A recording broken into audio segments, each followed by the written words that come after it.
Hello বন্ধুরা, welcome back to my channel with another blog. চলে এসেছি নতুন ভিডিও নিয়ে। দিনটা ছিল 5ই কার্তিক 23শে অক্টোবর, অর্থাৎ ভাইফোঁটা বা ভাতৃদ্বিতীয়া। তো আমরা যাচ্ছিলাম কালী ঠাকুর দেখতে। তো আমার তো এবছর ভাইফোঁটা দেওয়া হয়নি, কারণ আমার ভাইয়ের বয়স এখনও 5 বছর হয়নি। তো সেই জন্য মা আর ভাই চলে গিয়েছিল মামার বাড়িতে। আমিই বলেছিলাম এই বছরটা যাও, পরের বছর থেকে কিন্তু কোথাও যেতে দেবো না। তো দেখো, তোমাদের সঙ্গে কথা বলতে বলতে গাড়ি থেকে নেমে প্রথম প্যান্ডেলে চলে এসেছি। তারপরে এই ঠাকুরটা দেখে নিয়ে চলে গেলাম আমরা দ্বিতীয় প্যান্ডেল দেখার জন্য। তো এই দেখো চলে এসেছি দ্বিতীয় প্যান্ডেলে। ঠাকুর তো অনেক দেখেছি, কিন্তু আমার ফোনের স্টোরেজ ফুল থাকার জন্য ভিডিও করা হয়নি। বেছে বেছে কয়েকটা ঠাকুরেরই ভিডিও ক্লিপ নেওয়া হয়েছে। তো এই ঠাকুরটা দেখে নেওয়ার পর চলে গেলাম আরও একটা ঠাকুর দেখার জন্য। আর এই দেখো, আমার এই বান্ধবী ক্যামেরায় আসতে প্রচণ্ড লজ্জা পায়। তারপর চলে এলাম আরও একটা প্যান্ডেলে। তো এই ঠাকুর দেখে নেওয়ার পর চলে গেলাম আরও অন্য একটা প্যান্ডেলে। ঠাকুর তো দেখছিলাম, কিন্তু প্যান্ডেলের কোনো থিমই বুঝতে পারছিলাম না আমি। তো সব ছাড়ো, এই দেখো এই যে জামাটা আমি এখন পরে রয়েছি, এই জামাটা আমি নবমীর দিন পরবো বলে দুর্গাপুজোর সময় নিয়েছিলাম। নবমী দশমী তো বেরোনো হয়নি, সেই জামা এখনও তোলা রয়েছে, তাই কালী পুজোতে পরে বেরিয়ে পড়লাম। এই দেখো এখানে আবার ময়ূর বানানো হয়েছে বাঁশ পাতা দিয়ে। ময়ূর কম, উট পাখি বেশি মনে হচ্ছিল আমার। তো এই প্যান্ডেল দেখে নেওয়ার পর চলে এলাম আবার পরের প্যান্ডেলে। কেন তো এবছর পুজোগুলো এত তাড়াতাড়ি পড়েছে যে কি বলবো। জগদ্ধাত্রী পুজো, রাসযাত্রা সব কার্তিক মাসেই পড়ে গিয়েছে।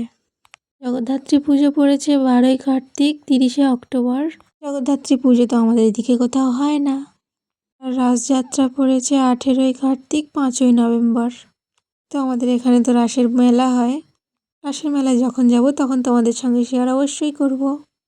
আগের বছর রাসের মেলায় গিয়েছিলাম, তার ভিডিও চ্যানেলে রয়েছে, তোমরা গিয়ে দেখে আসতে পারো। কার্তিক সংক্রান্তির দিন কি করা হয় তার ভিডিও মিনি ব্লগের মাধ্যমে আসতে চলেছে। এতগুলো প্যান্ডেল দেখলাম, সব থেকে এই প্যান্ডেলের থিমটা সুন্দর হয়েছে, আমি বুঝতেও পেরেছি। তারপর এখান থেকে সোজা চলে গেলাম অন্য একটা প্যান্ডেলে। প্যান্ডেলগুলো কিন্তু খুব সুন্দর সাজানো, বেশ দেখতে লাগছে। এই হলো মা কালী। তারপরে চলে গেলাম আরও অন্য একটা প্যান্ডেলে। রাস্তার মধ্যে সুন্দর লাইটিং দেখতে দেখতে যাচ্ছিলাম। তো এই দেখো এইখানকার থিমটাও খুবই সুন্দর হয়েছে, বেশ ভালো লাগলো আমার। তারপরে এই প্যান্ডেলের পাশেই বাচ্চাদের সাংস্কৃতিক অনুষ্ঠান হচ্ছিল। বাচ্চারা ডান্স করছিল, গান করছিল, আবৃত্তি বলছিল।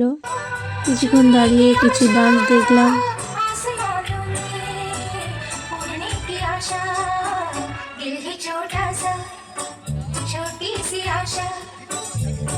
তারপরে আবার চলে গেলাম অন্য আরও একটা প্যান্ডেল দেখার জন্য।